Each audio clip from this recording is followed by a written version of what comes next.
కూరలో ఉప్పు తక్కువైతేనే ఒప్పుకొని మా వారు డైటింగ్ పేరుతోటి పాపం ఎన్ని కష్టాలో నేను ఏది పెడితే అది తింటున్నారు. నాకే పాపం అనిపించి కొత్తగా ఏదైనా ట్రై చేద్దామనేసి క్యాబేజ్ ఆమ్లెట్ ట్రై చేశాను.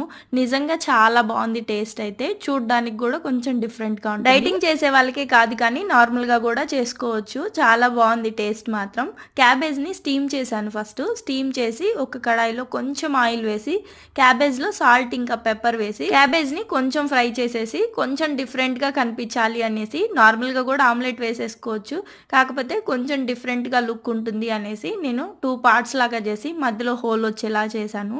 దాంట్లో 2 ఎగ్స్ వేసేసి ఎగ్స్ పైన కొంచెం సాల్ట్ ఇంకా పెప్పర్ పౌడర్ కూడా యాడ్ చేశాను. టేస్ట్ బాగుంటుంది అనేసి. ఒకవైపు అంతా ఆమ్లెట్ బాగా ఫ్రై అయిపోయాక నెక్స్ట్ రివర్స్ తిప్పుకొని అటు కూడా బాగా ఫ్రై చేసేసుకోవడమే. నిజంగా చెప్తున్నాను చాలా టేస్టీగా ఉంది. అలాగే ఇది కొంచెం తిన్నా కూడా టమ్మీ ఫుల్ గా ఉంటుంది కాబట్టి డైటింగ్ చేసే వాళ్ళకైతే బెస్ట్ ఫుడ్ అని చెప్పొచ్చు. ట్రై చేయండి.